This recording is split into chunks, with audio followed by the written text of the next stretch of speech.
पण धागा धागा जोडते नवा मालिकेच्या आजच्या भागात आपण पाहणार आहोत.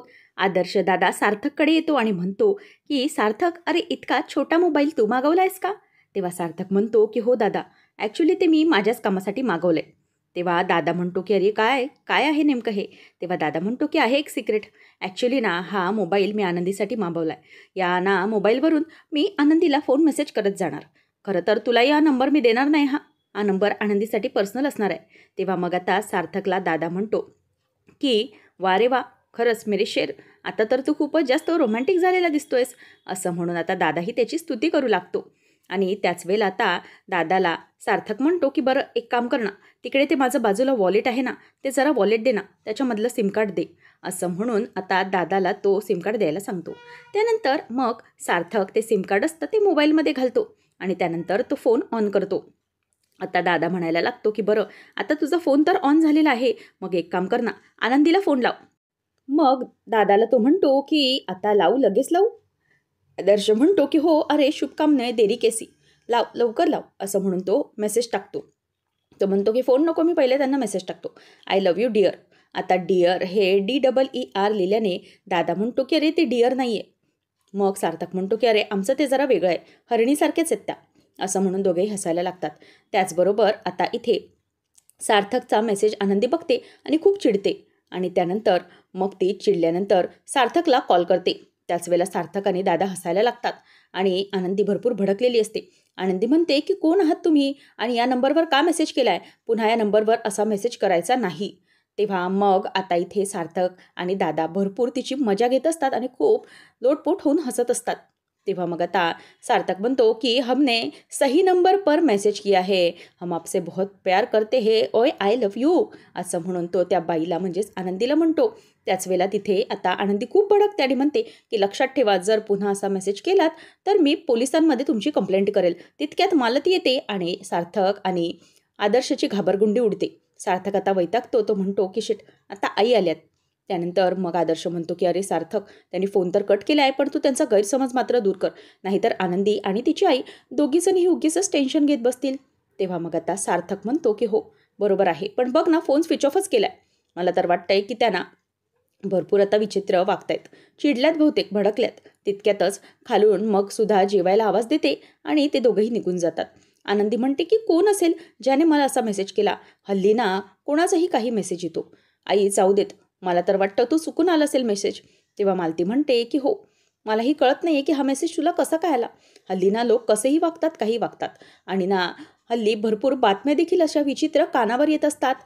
म्हणून मी तुला ना आनंदी सांगत असते की बाई आपल्या नवऱ्याबरोबर जितकी निर्धास्त असते ना ती कुठेच नसते. तेव्हा मग आनंदी म्हणते की आई अगं असं काहीच नाही आहे, मी माझ्या या घरातही तितकीच सेफ आहे. तेव्हा मग मालती म्हणते की बाळा तसं नसतं, बघ तुला मेसेज कसा आला हा, आणि तुझा हा नंबर त्या व्यक्तीपर्यंत पोचला तरी कसा? तेव्हा आनंदी म्हणते की आई काळजी करू नकोस, चुकून आलं असेल. मग आता मालती म्हणते की सगळंच तुझ्या बाबतीत विचित्र घडत चाललेलं आहे. त्या कविता मॅडम त्याही तुझ्याकडे आल्या. तेव्हा मग आनंदी म्हणते की हो, ती गोष्ट मला सार्थकरावांना सांगायचीच आहे. मग आनंदीला मालती म्हणू लागते की ठीक आहे, सांग तू त्यांना, पण मला टेन्शन येते. जर सार्थकरावांना तू ही गोष्ट सांगितलीस आणि त्यांनी त्यांच्या आईला जर समजा सांगितली तर मग काय होईल याचा विचार केलायस का तू? त्या कविता मॅडमना उगीचच आलेल्या नाही, म्हणजे मला त्यांना काही बोल लावायचं नाही आहे. काहीतरी घटस्फोट घेतला आहे, त्याच्यामागे कारणच असेल. पण आता तुझ्याबरोबर त्यांना नको आहे, तू त्यांच्या संपर्कात मात्र राहू नकोस आनंदी. असं मालती आता आनंदीला बोलायला लागते. त्याच वेळेला आनंदी म्हणते की अगं आई, तू कुठला विषय कुठे नेतेस? जरा विचार करू नको, शांत हो, मी सगळं व्यवस्थित करेन. आणि हो, सार्थक सरांशी मला बोलावंच लागेल या बाबतीत. आणि समज जर मी त्यांच्याशी बोलले नाही आणि सार्थक सरांना दुसरीकडून काही समजलं तर मग ते किती महागात पडेल याचा विचार केलायस का तू? म्हणूनच जे आहे ते सांगते मी आता त्यांना. म्हणून ती फोन हातात घेते आणि फोन ऑन करायला जाते. तितक्यातच म्हणते की नको, आता मी काही फोन ऑन करत नाही. उगाच फोन ऑन केला आणि त्या माणसाचा कॉल आला तर जाऊ देत. मालती तिथून निघून जाते आणि आनंदी आता सार्थकला कसं कळवू याचा विचार करत तिथेच उभी राहते. तर इथे राजाध्यक्षांच्या घरात सगळेजण जेवायला बसलेले असतात. सुधा म्हणते की सार्थक, आज ना तुझ्या आवडीचा व्हेज पुलाव केलाय बघ. आणि हो आदर्श, तुझ्यासाठी ना पुऱ्या बनवल्यात. तेव्हा आता आदर्शही खुश होतो आणि सार्थकही आता पोटभर जेवायला सुरुवात करतो. त्यानंतर मग आता तेवढ्यातच आनंदीचा कॉल येतो. आनंदीचा कॉल पाहिल्यावरती सार्थक आणि आदर्श दोघंजणही हसायला लागलेले असतात. त्याचबरोबर आता इथे लगेच केदार म्हणतो की वा, खरंच खूप छान जेवण झालंय हा, मजा येते.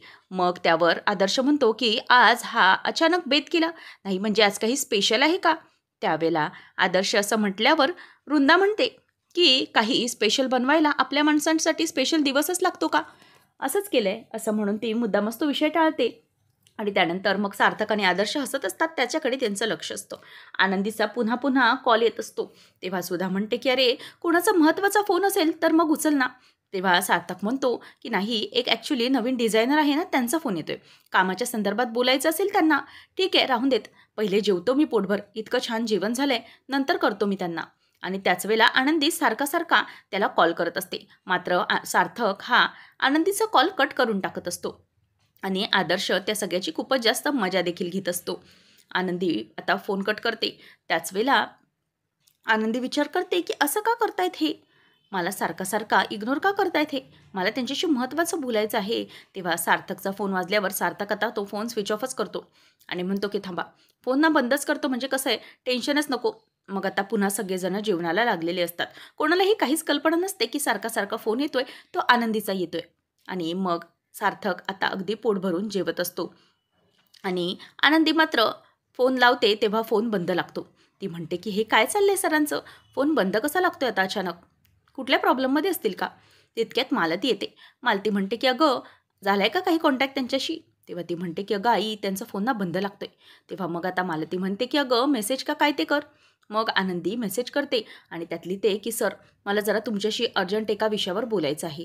तितक्यातच तिची बॅटरी देखील डेड होते, म्हणूनच ती फोन चार्जिंगला लावते आणि त्यानंतर विचार करते की सार्थक सर माझा फोन का उचलत नसतील. आणि जेवल्यानंतर सार्थक फोन लावायला जातो तेव्हा आनंदीचा फोन बंद येतो. सार्थक विचार करतो की आता ही माझी मस्करी माझ्या संगलट आलेली दिसते, जातो मी. तितक्यात सुद्धा येते आणि म्हणते की काय रे, कुठे निघालास रात्री? तेव्हा तो म्हणतो की अगं आई, हे काय, जेवलो ना भरपूर, म्हणूनच शतपावली करायला जातोय जरा. तेव्हा ती म्हणते की बरं बरं जा. आता वृंदाला आणि सुधाला आनंद झालेला असतो. सुधा म्हणते की आपल्या सार्थकच बऱ्याच दिवसांनी पोटभर जेवला, असंच आनंदीला विसरण्याची बुद्धी देवाने त्याला देऊ दे. मालती ही अण्णांशी बोलायला येते तेव्हा सांगते की अहो, मला जरा तुमच्याशी महत्त्वाचं बोलायचं होतं. आज आम्ही आनंदीच्या सासरी हळदी कुंकवाला गेलो होतो ना, तिथे एक प्रकार घडला.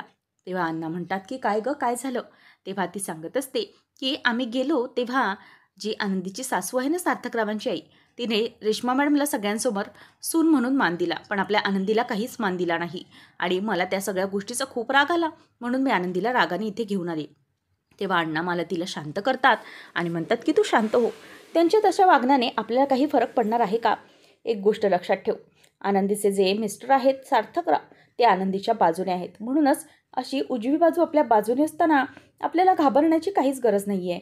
सार्थकराव आनंदीवर खूप प्रेम करतात, त्याच्यामुळे त्या आई काही करू देत, याच्याने या दोघांच्या नात्यावर काही फरक पडणार नाही.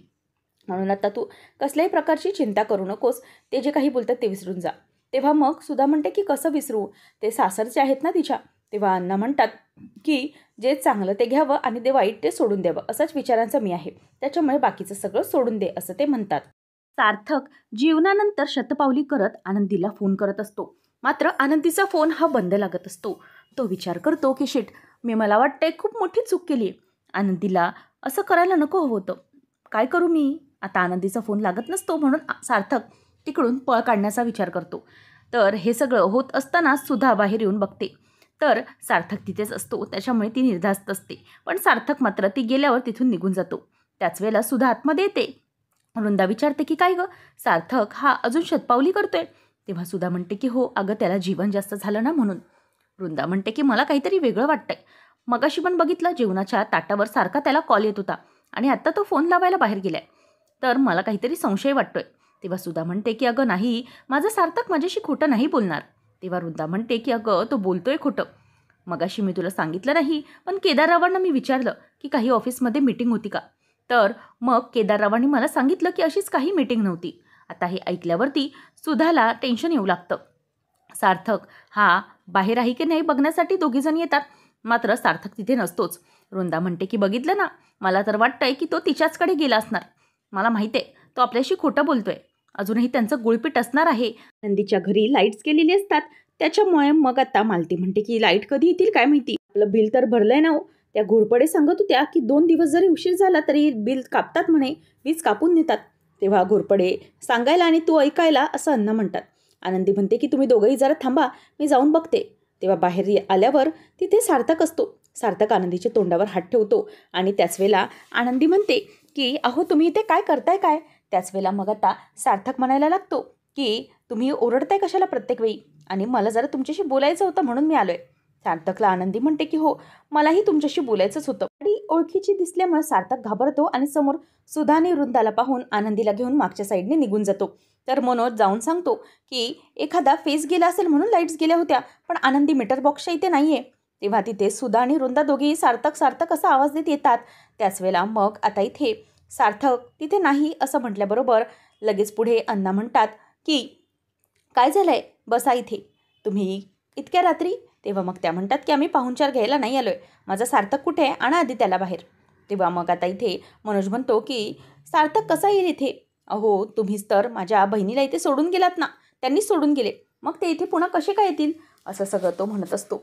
त्याच वेळेला मग आता इथे मनोज म्हणतो की मला कळत नाही तुम्ही इथे का आलात, एकतर माझ्या बहिणीला इथे सोडून गेलात आणि पुन्हा तुमचा मुलगा इथे कसा असणार आहे. तेव्हा मग आता इथे अण्णा म्हणतात ताई तुमचा काहीतरी गैरसमज झालाय, ते इथे नाही आहेत. तेव्हा वृंदा म्हणते की कसला गैरसमज वगैरे, तुमची मुलगी ना अशीच आहे, अगोदर तर तिला जर लग्न वाचवायचंच असतं तर मग तिने पहिला लग्न वाचवलं असतं, माझ्या घरातल्या मुलाला तिने हाताशी धरलंय, त्याचा हात धरलाय. तेव्हा मग आता अण्णा म्हणतात की तुम्ही समजताय तशी आनंदी नाही माझी. वृंदा म्हणते की तुमची आनंदी कशी आहे ती माहिती आम्हाला, त्याच्यामुळे आता पुढे तुम्ही जास्त वेळ घालवू नका, त्याला आणा कुठे येतो. तेव्हा मग आता अण्णा म्हणतात की तुमचा काहीतरी गैरसमज झाला आहे सुधाताई, प्लीज तुम्ही असा काही विचार करू नका. तेव्हा मग वृंदा म्हणते की गैरसमज झाला होता, आत्ता आमचा गैरसमज झालेला नाही आहे, त्याच्यामुळे कुठे आहे सार्थक, बोलवा त्याला, आणि तुमची आनंदी कुठे, आणि काय हो पद्धत नाही का तुमच्या घरची कुठे बाहेर जाताना सांगायची. तेव्हा मग आता मालती म्हणते की हो गेलीच असेल इथे कुठेतरी, त्यात काय आहे एवढं.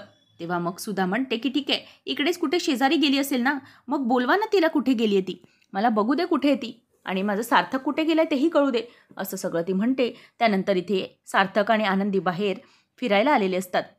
तिथे कपल्स पॉईंट असतो आणि सगळे जोडपी एकमेकांशी प्रेमाने गप्पा मारत असतात. सार्थक आनंदी पण तिकडेच बसतात. आनंदी म्हणते की सर मला तुमच्याशी महत्त्वाचं बोलायचं होतं, पण तुम्ही फोनही उचलला नाही. सार्थक म्हणतो की काय झालंय, कसलं बोलायचं होतं. तेव्हा आनंदी म्हणते की अहो मला ना एका फोनवरचा मेसेज आला, आय लव्ह यू डिअर, आणि डिअरची स्पेलिंग पण चुकीची लिहिली होती, आणि म्हणूनच मी फोन केला त्याला, तर मला फोनवर हे म्हणतो की हम आपके चाहने वाले है, असं सगळं म्हणायला लागला, म्हणूनच मी फोनच बंद करून दिला, आणि मग तेच तुम्हाला सांगायचं होतं मला. तेव्हा मग आता सार्थक म्हणतो की अच्छा असं झालं का, पण तुम्हाला माहिती आहे तो मेसेज मीच केला होता. तेव्हा हे ऐकल्यावर आनंदीला धक्काच बसतो. पुढच्या भागामध्ये सार्थक आनंदी जिथे बसलेले असतात तिकडे पोलीस धाड टाकायला येतात आणि सगळ्याच जोडप्यांना हे पोलीस स्टेशनमध्ये घेऊन जातात. आणि पोलिसांना सार्थक म्हणतो की सर तुम्हाला वाटतंय तसं काही नाही. त्याच वेळेला मग सार्थकला तो म्हणतो की सगळे लफडी करणारे बसतात इथे, चला रे घेऊन यांना, असं म्हणून पोलीस त्यांना घेऊन जात असतात. त्याच वेळेला सुद्धा आता सार्थकला फोन लावते आणि म्हणते की अरे सार्थक काय आहेस काय आणि कुठे आहेस तू. तेव्हा मग आता सार्थक म्हणतो की मी पोलीस स्टेशनला आहे. तेव्हा सुधा म्हणते की काय पोलीस स्टेशन. आता पोलीस स्टेशनचं नाव ऐकल्यावर सगळ्यांच्या पायाखालची जमीन हादरते. असेच अपडेट्स पाहत राहण्यासाठी आताच आपल्या चॅनलला सबस्क्राईब करा.